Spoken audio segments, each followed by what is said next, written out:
کیا آپ نے کبھی ایک ایسی شخصیت کے بارے میں سنا ہے جسے علم و حکمت کی بلندیوں تک پہنچایا گیا لیکن وہ اپنی خواہشات کا غلام بن کر گمراہی کے اندھیروں میں کھو گیا؟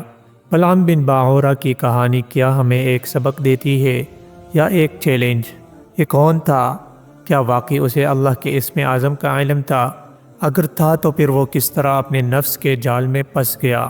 بلعام کی کہانی ایک پراسرار باپ کی مانند ہے جو سوالات اٹھاتی ہے۔ کیا علم ہمیشہ ہدایت کا ضامن ہوتا ہے؟ کیا انسان اپنی خواہشات کے آگے بے بس ہو سکتا ہے؟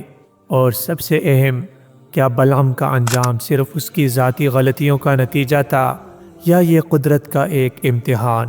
آئیے جانتے ہیں اس ویڈیو میں کہ بلعام بن باعورہ کون تھا۔ محترم ناظرین، یہ بنی اسرائیل کا ایک شخص تھا جس کا نام بلعام بن باعورہ تھا، جو ایک عالم اور صاحب تصرف درویش تھا، اور اللہ جل شانہ نے اسے بہت کچھ علم دیا تھا اور اسے مستجاب الدعوات بھی بنا دیا تھا۔ دوستو، مستجاب الدعوات اسے کہتے ہیں جس کی ہر دعا قبول ہوتی ہو، لیکن بعد میں وہ شخص اللہ کی آیات اور ہدایت کو چھوڑ کر ایک عورت کے اغوا سے اور مال و دولت کی لالچ سے حضرت موسیٰ علیہ السلام سے سرکشی کی اور آپ کے مقابلے میں اپنے تصرفات چلانے اور ناپاک تدبیریں بتلانے کے لیے تیار ہو گیا، لیکن موسیٰ علیہ السلام کا تو کچھ نہ بگاڑ سکا اور خود ہمیشہ کے لیے مردود بن گیا۔ ساری کرامتیں اس کی چھن گئیں اور اس کی زبان کتے کی طرح باہر نکل آئی اور دنیا میں ذلیل اور آخرت میں عذاب عظیم کا مستحق ہوا۔ فرعون اور فتح مصر کے بعد حضرت موسیٰ علیہ السلام اور بنی اسرائیل کو قوم جبارین سے جہاد کرنے کا حکم ملا، اور جبارین نے دیکھا کہ حضرت موسیٰ علیہ السلام تمام بنی اسرائیل کا لشکر لے کر پہنچ گئے اور ان کے مقابلے میں قوم فرعون کا غرق و غارت ہونا ان کو پہلے سے معلوم ہو چکا تھا، تو ان کو فکر ہوئی اور جمع ہو کر بلعام بن باعورہ کے پاس آئے اور کہا کہ موسیٰ علیہ السلام سخت آدمی ہیں اور ان کے ساتھ بہت سے لشکر ہیں، اور وہ اس لیے آئے ہیں کہ ہم کو ہمارے ملک سے نکال دیں۔ آپ اللہ سے یہ دعا کریں کہ ان کو ہمارے مقابلے سے واپس کر دے۔ اور لوگوں کے اس درخواست کی وجہ یہ تھی کہ بلعام بن باعورہ کو اسم اعظم معلوم تھا، وہ اس کے ذریعے جو دعا کرتا تھا قبول ہوتی تھی۔ بلعام نے کہا، افسوس ہے تم کیسی بات کہتے ہو، وہ اللہ کے نبی ہیں، ان کے ساتھ اللہ کے فرشتے ہیں، میں ان کے خلاف بد دعا کیسے کر سکتا ہوں؟ حالانکہ ان کا مقام جو اللہ کے نزدیک ہے وہ بھی جانتا ہوں۔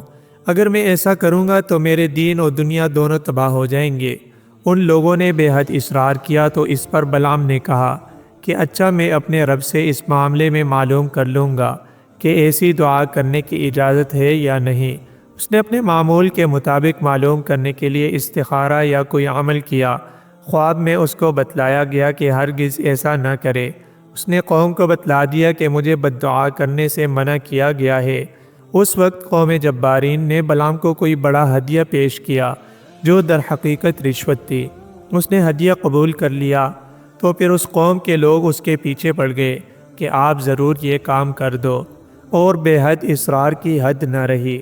بعض روایات میں ہے کہ اس کی بیوی نے مشورہ دیا کہ یہ رشوت قبول کر لے اور ان کا کام کر دے۔ اس وقت بیوی کی رضا جوئی اور مال کی محبت نے اس کو اندھا کر دیا۔ اس نے حضرت موسیٰ علیہ السلام اور بنی اسرائیل کے خلاف بد دعا کرنا شروع کر دی۔ اس وقت اللہ کی قدرت کا عجیب کرشمہ یہ ظاہر ہوا کہ وہ جو کلمات بد دعا کے حضرت موسیٰ علیہ السلام اور ان کی قوم کے لیے کہنا چاہتا تھا، اس کی زبان سے وہ الفاظ بد دعا خود اپنی قوم جبارین کے لیے نکلے۔ وہ چلا اٹھے کہ تم تو ہمارے لیے بد دعا کر رہے ہو۔ بلعام نے جواب دیا کہ یہ میرے اختیار سے باہر ہے، میری زبان اس کے خلاف پر قادر نہیں۔ نتیجہ یہ ہوا کہ اس قوم پر بھی تباہی نازل ہوئی، اور بلعام کو یہ سزا ملی کہ اس کی زبان اس کے سینے پر لٹک گئی، اور اب اس نے اپنی قوم سے کہا کہ میری تو دنیا اور آخرت تباہ ہو گئی، اب دعا تو میری چلتی نہیں، لیکن میں تمہیں ایک ایسی چال بتاتا ہوں جس کے ذریعے تم موسیٰ علیہ السلام کی قوم پر غالب آ سکتے ہو۔ وہ یہ ہے کہ تم اپنی حسین لڑکیوں کو مزین کر کے بنی اسرائیل کے لشکر میں بھیج دو، اور ان کو یہ تاکید کر دو کہ بنی اسرائیل کے لوگ ان کے ساتھ جو کچھ کریں کرنے دے، رکاوٹ نہ بنے۔ یہ لوگ مسافر ہیں، اپنے گھروں سے مدت کے نکلے ہوئے ہیں، اس تدبیر سے ممکن ہے کہ یہ لوگ حرام کاری میں مبتلا ہو جائیں، اور اللہ کے نزدیک حرام کاری انتہائی مبعوث چیز ہے۔ جس قوم میں یہ ہو اس پر ضرور قہر و عذاب نازل ہوتا ہے، وہ فاتح اور کامران نہیں ہو سکتی۔ بلام کہ یہ شیطانی چال ان کی سمجھ میں آ گئی، اس پر عمل بھی کیا گیا۔ بنی اسرائیل کا ایک بڑا آدمی اس چال کا شکار ہو گیا۔ حضرت موسیٰ علیہ السلام نے اس کو اس وبال سے روکا، مگر وہ باز نہ آیا اور شیطانی جال میں مبتلا ہو گیا، جس کا نتیجہ یہ ہوا کہ بنی اسرائیل میں سخت قسم کا طاعون پھیلا، جس سے ایک دن میں 70,000 اسرائیلی مر گئے۔ یہاں تک کہ جس شخص نے برا کام کیا تھا اس جوڑے کو بنی اسرائیل نے قتل کر کے منظر عام پر لٹکا دیا کہ سب لوگوں کو عبرت حاصل ہو، اور توبہ کی۔ اس وقت یہ طاعون دفع ہوا۔ آخر میں اللہ جل شانہ نے یہ بتلایا کہ ان دنیا پسندوں نے اللہ کی آیتوں کو تو پیٹھ پیچھے ڈال دیا، یہ تو دنیا طلبی میں دنیا کے نام و نمود کے لیے دیوانہ واد دوڑے چلے جا رہے ہیں، اور چاروں طرف اندھیرا ہے، کیونکہ روشنی تو فقط اللہ کی آیتوں سے حاصل ہو سکتی تھی، اس کو تو انہوں نے جھوٹی اور من گڑت کہہ کر پس پش ڈال دیا۔ اب کوئی چیز نہیں کہ انہیں راستہ کے مہلک گڑھوں اور ٹوکروں سے بچایا جا سکے، وہ کسی گڑھے میں اوندے منہ جا گریں گے۔ یقیناً یہ اللہ کی آیات کو جھٹلا کر اور ان کی تکذیب کر کے اپنی ہی جانوں پر ظلم کر رہے ہیں۔ اللہ جل شانہ کا کوئی نقصان نہیں۔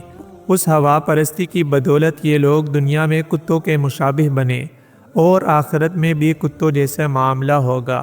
دوستو، اول یہ کہ کسی شخص کو اپنے علم و فضل اور زہد و عبادت پر ناز نہیں کرنا چاہیے۔ اللہ جل شانہ کا شکر اور استقامت کی دعا اور اللہ ہی پر توکل کرنا چاہیے۔ دوسرے یہ کہ ایسے مواقع اور ان کے مقدمات سے بھی آدمی کو پرہیز کرنا چاہیے جہاں اس کو اپنے دین کی خرابی کا اندیشہ ہو۔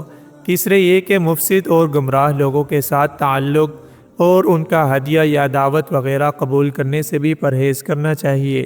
چوتھا یہ کہ بے حیائی اور حرام کاری پوری قوم کے لیے تباہی اور بربادی کا سامان ہوتی ہیں۔ پانچواں یہ کہ آیات الہیہ کی خلاف ورزی خود بھی ایک عذاب ہے، اور اس کی وجہ سے شیطان اس پر غالب آ کر ہزاروں خرابیوں میں بھی مبتلا کر دیتا ہے۔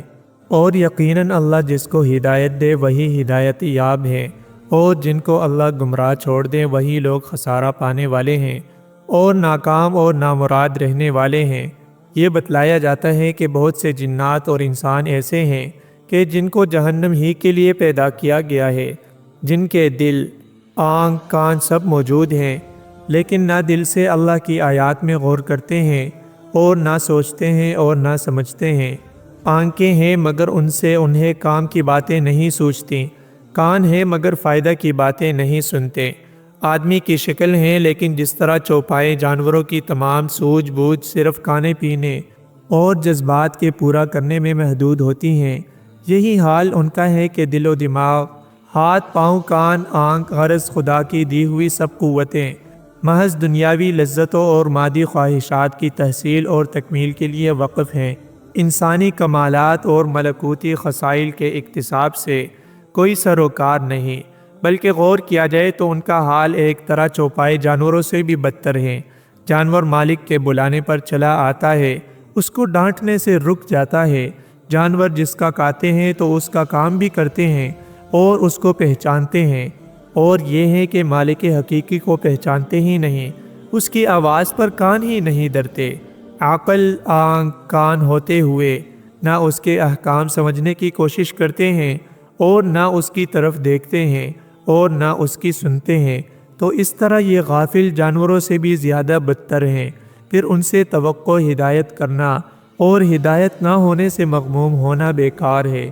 اللہ کریم ہمیں وہ دماغ دے کہ جس سے یا اللہ آپ کی معرفت اور اطاعت حاصل ہو۔ یا اللہ ہمیں وہ کان عطا فرما کہ جو حق کے سننے والے ہوں، اور ہمیں وہ آنکھیں عطا فرما کہ جو حق کو دیکھنے والی ہوں۔ اے رب کریم، آپ نے ہمیں انسان بنا کر جو شرف عزت بخشا ہے، تو اپنی معرفت اور اطاعت کی توفیق عطا فرما، حقیقی عزت عطا فرما، اور ہدایت کے راستے پر ہم کو سیدھے راستے پر رکھ، اور ہر طرح کی گمراہی سے ہماری حفاظت فرما۔ آمین۔ امید ہے دوستو ویڈیو آپ کو ضرور پسند آئی ہوگی اور ضرور کچھ سبق حاصل کر لیا ہوگا۔ مزید اس طرح کی دلچسپ ویڈیوز دیکھنے کے لیے چینل کو سبسکرائب کیجئے اور بیل آئیکن کو بھی ساتھ پریس کیجئے تاکہ نئی آنے والی ہر ویڈیو آپ کو بر وقت ملتی رہیں۔ والسلام۔